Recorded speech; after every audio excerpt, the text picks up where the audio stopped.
अनिका जब सरू से हारने लगती है तो जब डीएनए टेस्ट भी रिजल्ट पॉजिटिव आ जाती है तो यहाँ वो रचना को किडनैप कर लेती है। लेकिन जैसे प्रॉब्लम्स यहाँ से क्रिएट होते हैं वो काफी ज्यादा मजेदार बन जाती है। तो बात करें एपिसोड की स्टार्टिंग है, तो एपिसोड की स्टार्टिंग यहाँ घट सी होती है। फिलहाल तो सभी लोग बहुत चिंतित होते हैं कि जो डीएनए टेस्ट होने वाला है इसमें क्या रिजल्ट आएगा किसी को नहीं पता है। सरू भी बहुत परेशान होती है, ये पूजा करने लगती है, अपनी माँ से बातें करती है जो आस्था लगा कर रखे होते भगवान से कि नेक्स्ट डे क्या होगा ये आपके ऊपर निर्भर करता है कि मैं करवाऊं या ना करवाऊं टेस्ट।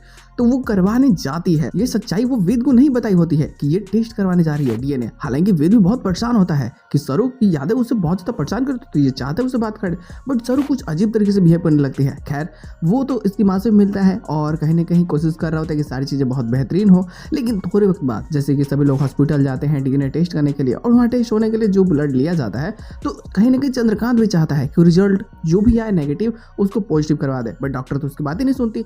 यहाँ अनिका और उसकी माँ भी आते हैं, वो भी डॉक्टर को घुस देने की कोशिश करते हैं कि तुम रिजल्ट को पॉजिटिव से नेगेटिव कर दो। लेकिन यहाँ तो डॉक्टर साहब बोल देती है कि यहाँ कुछ नहीं होने वाला है, मैं कुछ नहीं करने वाला और तुम लोग अगर मुझे घुस दोगे तो मैं तुरंत तुम लोग को जेल में डलवा दूंगी। फिर अनिका और उनकी माँ की यहाँ दाल नहीं गलती है और वो लोग घर चले जाते हैं। बट कुछ टाइम बाद जैसे कि जो रिजल्ट पॉजिटिव आया होता है उसको नेगेटिव करके जो फॉर्म होता है उसमें डाल देती है अनिका की माँ, और उसे लगता है कि शायद सबके सामने यही वाला रिजल्ट आएगा। बट नर्स तो उसे बदल चुकी होती है और ये बातें डॉक्टर को बता चुकी होती है कि कुछ गलत एनवलप में था रिजल्ट, मैंने उसे सही करके भिजवा दिया है। जहाँ सबको घर में खुशियाँ हो रही होती है कि भाई नेगेटिव रिजल्ट आ गया है, अब शादी नहीं होगी, सब टूट जाएगा, अनिका जीत जाएगी। यहाँ जैसे सबको पता चलता है कि पॉजिटिव आ चुका है और सरू ही चंद्रकांत की बेटी है, तो चंद्रकांत को लगता है कि शायद वो डॉक्टर ने इसकी बातें मार ली है।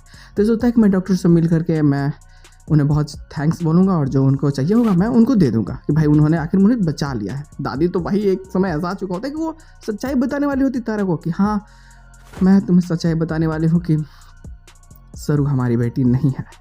लेकिन जैसे उन्हें आवाज़ सुनाई देता है कि सरू उनकी बेटी है, रिजल्ट पॉजिटिव है, तो ये बात पलट देती है और ये अनिका को लेकर के बातें बोल देती है कि अनिका ऐसी लड़की है जो तुम्हारे मन में उल्टी सीधी बातें डाल रही है, वही तुम्हारे मन में ये सब शंका डाले कि तुम ये टेस्ट करवाओ।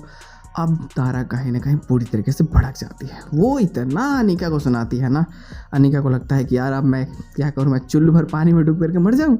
लेकिन फिर उसके पास में एक ब्रह्मास्त्र होता है, ये होती है सरू की गांव की ताई अम्मा। ये उसे लेकर के आती है, यानी कि यहाँ सबके सामने सच्चाई बता दे वो बुढ़िया कि हाँ सरू गाँव की है, वो किसकी बेटी है। और रिजल्ट जब पता चलेगा ना यहाँ की आखिर वो किसकी बेटी है तो चंद्रकांत तो उसे पहचान जाएगा कि सरू की माँ का नाम क्या है, वो किस गाँव में रहती है।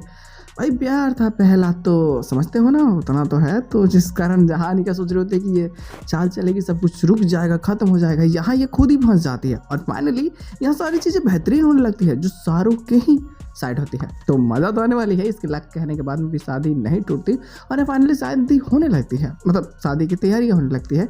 खैर वेद को पता चल चुकी होती है, वो बहुत गुस्सा करता है, वो समझाना चाहता है कि देखो मैं उससे अनकंडीशनली प्यार करता हूँ, मुझे फ़र्क नहीं पड़ता वो सरू है या सरू बजाज है, मुझे सिर्फ उस लड़की से प्रेम है, मुझे और कुछ नहीं चाहिए। खैर इसके साथ में एपिसोड की एंडिंग कर जाती है। बट जो इसका पोस्टर होता है वो मज़ेदार होता है। अनिका जब देखती है कि ये सभी जगहों से हार रही है तो ये अब एक चाल चलती है। वो चाल ये होती है कि अगर सरू शादी करती है तो ये रचना को मरवा देगी, और अगर शादी के मंडप से ये खुद चली आती है रचना को बचाने के लिए तो ये खुद ही शादी कर लेगी। जब कोई नहीं होगा तो बेइज्जती ना करवाने के लिए ये खुद शादी करेंगे ही करेंगे। बट यहाँ सरू चाहती है बचाने के लिए, माँ जगदम्बिका का रूप लेकर के, और दुष्टों का नाश तो करेगी ही, जो यहाँ काफ़ी ज़्यादा मज़ेदार होने वाले हैं, जो हमें नए प्लॉट्स देखने को मिलने वाले हैं। तो स्टोरी तो काफ़ी बेहतरीन है, देखना मज़ेदार होगा कि ये जैसे रचना को बचाती है और कैसे अनिका को एक्सपोज करती है सबके सामने फिर से, और इस बार कैसे उसका खात्मा करती है। ये सारी चीज़ें काफ़ी मज़ेदार होने वाली है जो स्टोरी को डाइवर्ट करेगी और शायद कुछ नए प्लॉट्स भी देखने को मिले। तो बस आज को सबसे इतना ही, हम लोग मिलता है बहुत जल्द किसी नए वीडियो के साथ, तब देखिए बाय।